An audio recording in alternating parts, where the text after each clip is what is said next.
অবশেষে দারুণ সুখবর পেয়ে গেলেন এমপিভুক্ত শিক্ষক কর্মচারীরা। তাদের বেতন ভাতা কিন্তু বেড়ে যাচ্ছে, অর্থাৎ এখানে কিন্তু বলা হচ্ছে যে শিক্ষকদের যে দীর্ঘদিনের দাবি বোনাসের সেটা কিন্তু বেড়ে গিয়েছে এবং বাড়ি ভাড়া পার্সেন্টেজ আকারে দিতে হবে সেটাও কিন্তু বেড়ে যাচ্ছে এবং কত শতাংশ বা কত পার্সেন্ট শিক্ষকদের বাড়ি ভাড়া নির্ধারিত হলো সে সম্পর্কে আজকের ভিডিওতে থাকবে। এবং অন্য একটি সংবাদ যে এমপিভুক্ত শিক্ষকদের উচ্চ ভাতা কবে নাগাদ পাওয়া যাবে সে সম্পর্কেও বিস্তারিত আলোচনায় থাকবে। তো সম্পূর্ণ ধারণা পেতে পুরো ভিডিওটা না টেনে দেখুন এবং আমাদের চ্যানেল যারা এখনো সাবস্ক্রাইব করেননি চ্যানেলটি সাবস্ক্রাইব করে আমাদের সাথেই থাকুন। তো চলুন মূল আলোচনা। এখানে যেটা বলা হচ্ছে যে বেসরকারি শিক্ষা প্রতিষ্ঠানে কর্মরত এমপিভুক্ত শিক্ষক কর্মচারীদের উৎসাহ ভাতা বাড়ানোর দাবি দীর্ঘদিনের বিষয়টি আমলে নিয়ে শিক্ষকদের বেতন এবং উৎসাহ ভাতা বৃদ্ধির সিদ্ধান্ত নিয়েছে অন্তর্বর্তীকালীন সরকার। এবং তবে কর্মচারীদের বেতন ভাতা বাড়ানো নিয়ে কোনো সিদ্ধান্ত হয়নি বলে জানা গিয়েছে।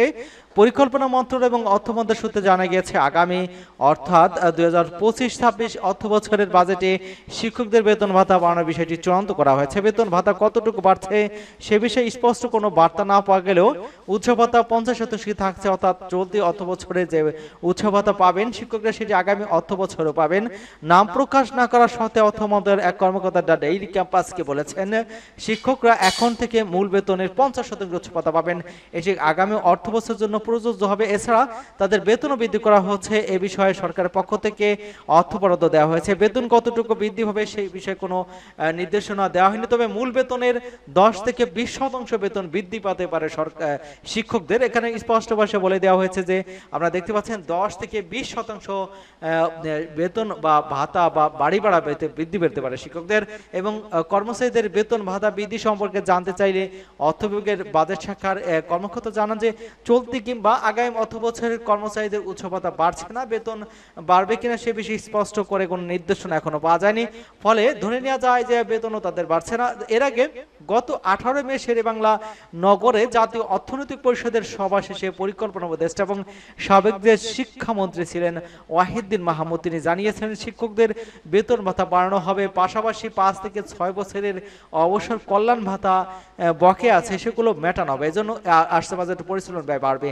এবং ইতিমধ্যে কিন্তু 2200 কোটি টাকা কিন্তু বাজেটে বরাদ্দ দেওয়া হয়েছে অবসর এবং কল্যাণ ভাতার জন্য, সেটা কিন্তু ইতিমধ্যে আপনারা দেখতে পেয়েছেন। এবং তিনি বলেছিলেন ওই সময় যে আমি যতদিন শিক্ষা প্রতিষ্ঠানে ছিলাম প্রতিদিন আন্দোলনকারীদের নেতার সঙ্গে বৈঠক করেছি, কিছু দাবি দর কথা শুনেছি, সবই বঞ্চনা বৈষম্যের শিকার হয়েছেন, আশা করছি সবকিছু দ্রুত বাস্তবায়ন করতে পারবো।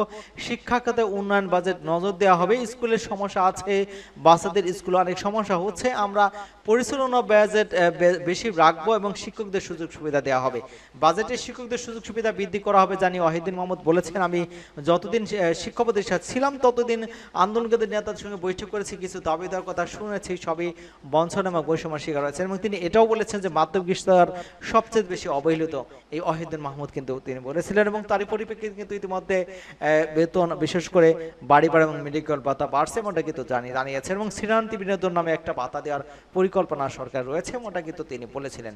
এবং অভিভুক্ত শিক্ষকদের যে উৎসব ভাতা সেটা বেসরকারি শিক্ষা কর্মরত এমপিভুক্ত শিক্ষক কর্মচারীদের যে উৎসব ভাতার প্রস্তাব বুধবার শিক্ষা মন্ত্রণালয়ে পাঠানো হয়েছে এবং মন্ত্রণালয়ের জিও জারি পরে এটা আইবাস প্লাসে ইতিমধ্যে পৌঁছানো হয়েছে। এবং এটা কিন্তু আগামী সপ্তাহে অর্থাৎ আজকে শনিবার আগামী রবি সোম মঙ্গল এই সপ্তাহে কিন্তু পেয়ে যাবেন এটা কিন্তু বলা হচ্ছে। এবং শিক্ষকদের বর্ধিত উৎসব ভাতায় সম্মতি দিয়েছে অর্থ মন্ত্রণালয় এবং এই সংক্রান্ত জিও জারির কথা রয়েছে, জিও জারির পর এই উৎসব ভাতার যে প্রস্তাব সেটা পাঠানো হয়েছে। এবং অনেকে শিক্ষকদের বেতন ভাতা না পাওয়ার আইএমএস সেল প্রদান বলেছে যে অনেকে ভুল অ্যাকাউন্টে নম্বর দিয়েছেন যার ফলে টাকা কিন্তু পাঠানো হলে তারা পাননি, বাউন্স ব্যাক করেছে, নতুন করে ব্যাংক অ্যাকাউন্ট নম্বর দেওয়া হয়েছে, দ্রুতই পাঠানো হবে।